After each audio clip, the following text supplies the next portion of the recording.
Bangladesh road transport অথরিটির Dhaka metro circle ১-এর সহকারী রাজস্ব কর্মকর্তা খান মোহাম্মদ রুহুল আমিনের বিরুদ্ধে একের পর এক অভিযোগ উঠলেও তিনি বহাল তবিয়তে একই পদে রয়েছেন। প্রায় ২ যুগ ধরে একই সার্কেলে দায়িত্ব পালনকারী এই কর্মকর্তা একাধিক দুর্নীতির ঘটনায় জড়িত থাকলেও কোনো ব্যবস্থা নেওয়া হয়নি বলে অভিযোগ উঠেছে। গত বছর রুহুল আমিনের বিরুদ্ধে সিএনজি স্ক্র্যাপের অনিয়মের অভিযোগে দুর্নীতি দমন কমিশনে একটি মামলা হয়, যেখানে কোটি টাকা আত্মসাতের অভিযোগ তোলা হয়। এবার নতুন করে উঠে এসেছে তিনি দালালদের রামরাজ্য গড়ে তোলার পৃষ্ঠপোষক। এনপিবি নিউজের অনুসন্ধানে জানা যায়, মিরপুর বিআরটি এর সংলগ্ন শাহরাস্তি বিজনেস সেন্টার নামে একটি দোকান থেকেই পরিচালিত হচ্ছে শক্তিশালী একটি দালাল সিন্ডিকেট। 10 বছরের যাত্রা তো কেবলই শুরু। একসাথে গ্রো করার এই জার্নি চলুক আগামীতেও। পাঠাও 10 years of growing with you। এই সিন্ডিকেটের মূল হোতা হারুনুর রশিদ রুবেল, যার প্রধান পৃষ্ঠপোষক হিসেবে কাজ করছেন রুহুল আমিন।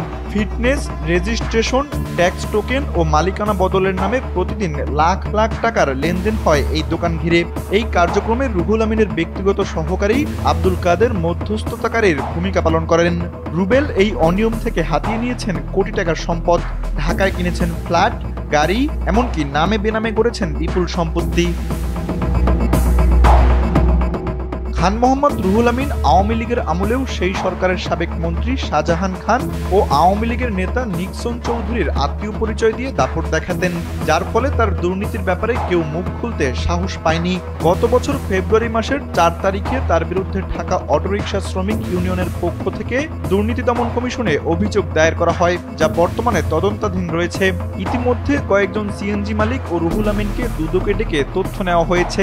ঢাকা অটোরিকশা শ্রমিক ইউনিয়নের সাধারণ সম্পাদক মোহাম্মদ হানিফ খোকন বলেন, 2 যুগ ধরে এক সার্কেলে কিভাবে এক কর্মকর্তা বহাল থাকতে পারেন?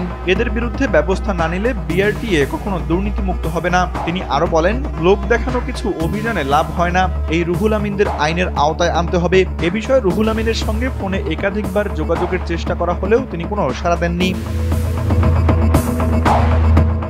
অন্যদিকে এসব বিষয় নিয়ে জানতে চাইলে BRT chairman Abu Momtaz Saduddin Ahmed NPB নিউজকে জানান, একই সার্কেলে দীর্ঘদিন ধরে থাকা কর্মকর্তাদের তালিকা তৈরি হচ্ছে।